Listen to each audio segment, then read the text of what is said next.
कहानी की शुरुआत होती है फ्यूचर में, जहां इंसानों की बॉक्सिंग खत्म हो गई थी क्योंकि उनके बदले लोग रोबोट्स को लड़ते देखना ज्यादा पसंद करते थे। हालांकि इन रोबोट्स को भी इंसान ही कंट्रोल करते हैं। चार्ली भी एक जाना माना बॉक्सर हुआ करता था जो अब देश विदेश में जाकर रोबोट बॉक्सिंग में हिस्सा लेता है, लेकिन काफी समय से वो लगातार हार रहा है। एक दिन उसे एक आदमी का कॉल आया जो उससे अपने $30,000 वापस मांग रहा था। उसने न जाने कितने लोगों से पैसे उधार ले रखे थे। आखिरकार चार्ली ने नेटवर्क का बहाना लगाकर कॉल काट दी। तभी मेले में उसे रिकी मिल गया। उसने चार्ली को $3,000 देने का वादा किया अगर उसका मशहूर रोबोट एम्बुश बेल से लड़ेगा। चार्ली ने भी अपने रोबोट की जीत पर $20,000 की शर्त लगा दी। रिकी मान तो गया, लेकिन उसने कहा कि अगर चार्ली हार गया तो उसे कहीं से भी रिकी का कर्ज तो लौटाना पड़ेगा। फिर फाइट शुरू हुई और जनता एम्बुश को देखकर जोश में आ गई। शुरू में सब सही था और एम्बुश बेल के वार से बचने में कामयाब भी हो गया,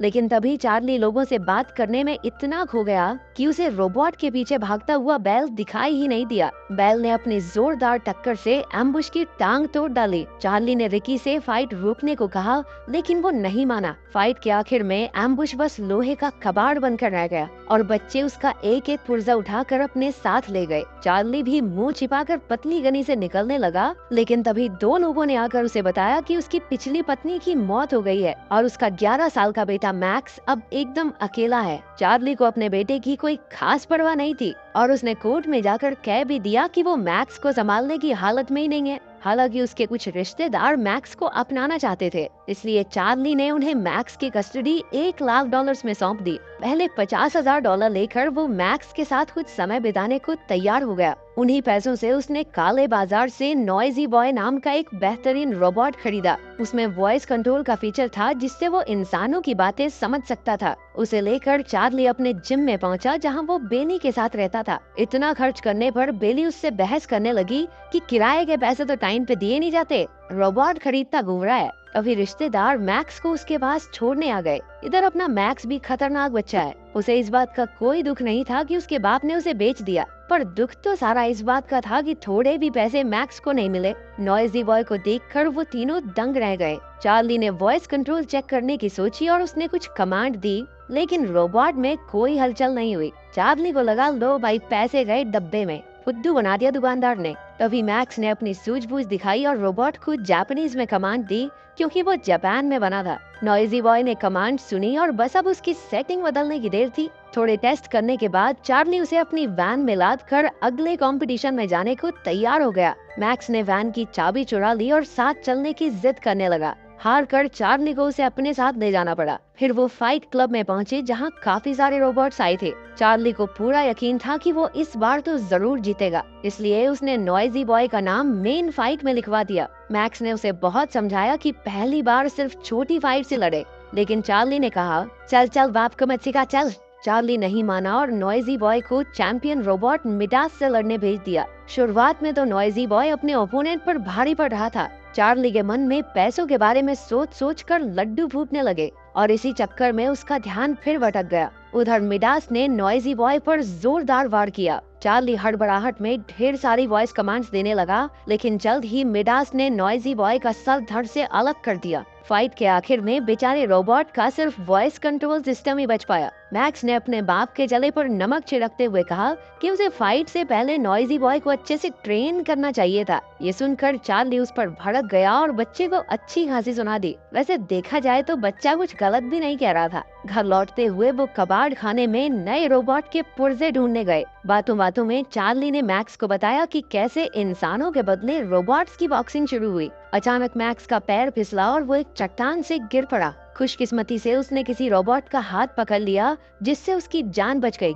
चार्ली ने तुरंत नीचे उतरकर मैक्स को बचाया। ऊपर आकर मैक्स ने देखा कि जिस रोबोट से उसकी जान बची वो कीचड़ में लिपटा हुआ था। उसने चार्ली से कहा कि इस रोबोट को अपने साथ ले जाने में उसकी मदद करे, लेकिन चार्ली ने एक बार फिर खुदगर्ज होकर अपने बेटे की मदद करने से मना कर दिया। मैक्स ने अपनी पूरी जान लगाकर सुबह तक उस रोबोट को पहाड़ी पर खींच लिया। आखिरकार वो वैन तक पहुंचा और चार्ली के साथ उसके जिम में गया। नॉइजी बॉय की हालत देखकर बेली को बहुत गुस्सा आया। उसने चार्ली से कहा कि अपने जीतने के सपने के साथ साथ अपनी असलियत को भी समझे, लेकिन चार्ली ने उसे चलकर मैक्स का रोबोट देखने को कहा। पता चला कि ये रोबोट एक पुराना मॉडल है जो फाइट के लिए नहीं बल्कि स्पेयर पार्ट्स के लिए बनाया गया था। ये हमला तो नहीं कर सकता लेकिन अपना बचाव जरूर कर सकता है। अचानक रोबोट ऑन हो गया और बेली ने देखा कि इसमें एक शैडो फीचर था, जिसके हिसाब से ये रोबोट किसी भी इंसानी हरकत की हूबहू नकल कर सकता था। मैक्स ने रोबोट का कीचड़ साफ किया और देखा कि इसका नाम एटम है। मैक्स ने इलीगल फाइट में इस रोबोट को लड़ाकर कुछ पैसे कमाने का फैसला किया। रात को सबके सो जाने के बाद उसने जिम में जाकर एटम को ऑन कर दिया। वो दोनों सैर पर निकल गए और उस रात मैक्स ने अपने पहले रोबोट को कंट्रोल करना सीखा। अगली सुबह चार्ली मैक्स को लेकर एटलांटा चला गया, जहां वो किसी के साथ मिलकर नया रोबोट खरीद सके। वो फिन नाम के एक आदमी से मिलने गया और वहीं मैक्स ने दुनिया के सबसे ताकतवर रोबोट ज़्यूस के मालिक को देखा। उसका दावा था कि ज़्यूस किसी भी रोबोट को मिट्टी में मिला सकता है। उधर चार्ली ने फिन से पैसे उधार मांगे लेकिन उसने साफ इनकार कर दिया। हालांकि वो मैक्स के रोबोट की फाइट कराने को राजी हो गया। अगली सुबह चार्ली ने देखा कि मैक्स एटम के साथ ट्रेनिंग कर रहा था। उसने खुद ही कमांड सेट कर ली थी, जिसे देखकर चार्ली काफी खुश हुआ। मैक्स को एक काबिलियत आखिर अपने पिता से ही मिली थी। फिर दोनों फाइट के लिए चले गए और मैक्स ने सामने वाले लीडर से एक डील कर ली। अगर एटम एक राउंड जीता तो उसे $1000 मिलेंगे और अगर वो हारा तो एटम लीडर का हो जाएगा। फिर फाइट शुरू हुई और मैक्स ने एटम को कंट्रोल किया। रोबोट ने कोई हमला नहीं किया, बस खुद का बचाव करता रहा। चार्ली ने मैक्स से कहा कि सामने से हमला करे, लेकिन तभी ओपोनेंट ने एटम के सर पर वार कर दिया। पहला राउंड खत्म होने में सिर्फ 30 सेकंड बचे थे और उससे पहले एटम को फिर से खड़ा होना था। मैक्स के ऑर्डर पर एटम खड़ा हो गया और इसी के साथ मैक्स $1000 जीत गया। इससे लीडर की सिकटी पिट्टी गुम हो गई और उसने शर्त रखी कि अगर ये रोबोट एक और राउंड टिक गया तो वो $2000 यानी दुगना इनाम देगा। चार्ली ने मैक्स को समझाया कि इसमें ना पड़े, लेकिन मैक्स फाइट के लिए राजी हो गया। अगला राउंड शुरू हुआ और एटम ने सामने वाले रोबोट पर जोरदार वार किया, जिससे उस बेचारे का सिस्टम ही क्रैश हो गया। आखिरकार मैक्स जीत गया और अपना इनाम लेकर वहां से चलता बना। अगले दिन वो एटम को नए कमांड सिखा रहा था। जब वो बोर हो जाता तो एटम को अपने साथ डांस करवाने लगता। जब चार्ली आया तो मैक्स ने उसे बताया कि उसने नॉइजी बॉय का वॉइस कंट्रोल सिस्टम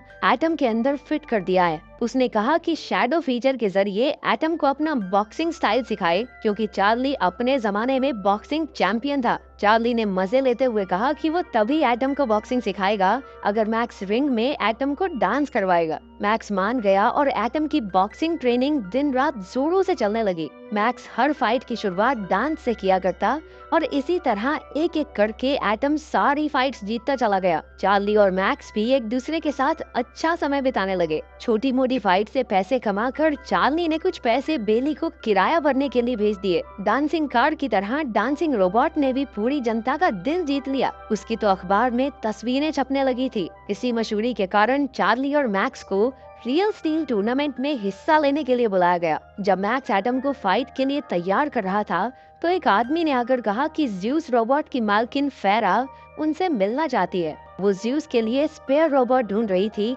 और उसने एटम को खरीदने के लिए $2 लाख का ऑफर दिया। चार्ली तो उसी वक्त राजी हो गया, लेकिन मैक्स इनकार करके कमरे से बाहर आ गया। चार्ली ने मैक्स को ये डील लेने के लिए बहुत समझाया, लेकिन मैक्स ने कहा कि जरा सोचो, ये औरत एक स्पेयर रोबोट के लिए इतने पैसे देने के लिए क्यों तैयार है। मैक्स को यकीन था कि उसके रोबोट में कुछ तो खास बात जरूर है, इसलिए उसने एटम को बेचने से साफ मना कर दिया। उधर फाइट देखने आए लोगों के शोर के बीच 2 सर वाला रोबोट ट्विन सिटीज आया। फाइट शुरू होने से पहले एटम ने भी मजेदार डांस दिखाकर लोगों का दिल जीत लिया। फाइट के शुरुआती मिनटों में तो उस 2 मुंह वाले रोबोट ने एटम पर लगातार वार करके उसे हमला करने का मौका ही नहीं दिया। तभी चार्ली का ध्यान ट्विन सिटीज की कमजोरी पर गया। असल में हर पंच से पहले उसका दाहिना कंधा थोड़ा अटकता था। मैक्स ने एटम से वहीं पर हमला करवाया और उसका पूरा दाहिना हिस्सा तोड़कर एटम ने उसके सर पर जोर से सर दे मारा। उस दूसरे रोबोट की इतने में छुट्टी हो गई। एटम की जबरदस्त परफॉर्मेंस देखकर लोग जोर जोर से तालियां पीटने लगे। उधर मैक्स ने भागकर रेफरी से माइक छीन लिया और दुनिया के सबसे ताकतवर रोबोट ज़्यूस को फाइट के लिए चुनौती दे दी। बेसिकली मैक्स पूरी दुनिया को बताना चाहता था, हमारा रोबोट किसी से कम है क्या? सिस्टम मिला देंगे ज़्यूस का। इसके बाद मैक्स और चार्ली जीत के पैसे लेकर वैन तक पहुँचे। अभी रिक्की नाम का एक आदमी अपने पैसे वसूलने यहाँ पहुँचा और चार्ली को गुंडों से पिटवा दिया। अपने बेटे की सुरक्षा के बारे में सोचकर चार्ली ने उसे वापस रिश्तेदारों के पास भेजने का फैसला कर लिया। मैक्स ने रोते हुए अपने पिता को मनाने की बहुत कोशिश की, लेकिन वो उसकी जान खतरे में नहीं डालना चाहता था। चार्ली ने मैक्स के बदले मिलने वाले $50,000 लेने से भी मना कर दिया। अपने बेटे के साथ समय बिताकर अब वो उसे सच्चे दिल से चाहने लगा था। अगली सुबह बेली ने उसे समझाया कि उसे मैक्स को खुद से दूर नहीं करना चाहिए। उसकी बात मानकर चार्ली मैक्स को वापस लेने पहुंचा और एक अच्छा पिता बनने का वादा भी किया। वहीं एटम को देखकर चार्ली ने कहा कि उन्हें ज्यूस से फाइट भी तो करने चलना है। फेरा ने मैक्स की चुनौती स्वीकार कर ली थी। फाइट के दिन ज्यूस हवा में उड़ता हुआ रिंग में कूद पड़ा। एटम के आने पर फाइट शुरू हुई। ज्यूस ने पहले ही बार में एटम को चित कर दिया। सबको लग रहा था कि ज्यूस की जीत एकदम पक्की है। एटम ने फिर से खड़ा होने की कोशिश की, लेकिन ज्यूस ने लगातार 15-20 मुक्के दाग दिए। लेकिन अगले राउंड में एटम ने आगे होकर ज्यूस पर लगातार वार किए। काफी जोर लगाकर एटम ने खुद को खड़ा रखा। फाइट चलती रही और एटम किसी तरह से दूसरे और तीसरे राउंड तक लड़ता रहा। चौथे राउंड तक ज्यूस ने अपनी पूरी ताकत से एटम की बुरी हालत कर दी। एटम का वॉइस कंट्रोल सिस्टम भी टूट गया था, लेकिन फिर भी एटम आखिरी मिनट तक लड़ता रहा। अब उसके जीतने की कोई संभावना नजर नहीं आ रही थी, लेकिन मैक्स ने चार्ली से कहा कि शैडो फीचर से बॉक्सिंग करके एटम को कंट्रोल करे। चार्ली ने एटम को जोश से भरी स्पीच दी, जबकि वो कुछ सुन ही नहीं सकता था। अभी आखिरी राउंड शुरू हुआ। एटम खुद को बचाकर ज्यूस की ताकत बर्बाद करवाता रहा। जैसे ही उसकी ताकत कम हुई, चार्ली ने एक के बाद एक लगातार मुक्के ज्यूस को मारे, लेकिन ज्यूस एक बार फिर खड़ा होकर वार करने लगा। अभी राउंड खत्म हो गया और ज्यूस हारने से बच गया। जनता जोर जोर से एटम का नाम चिल्लाने लगी।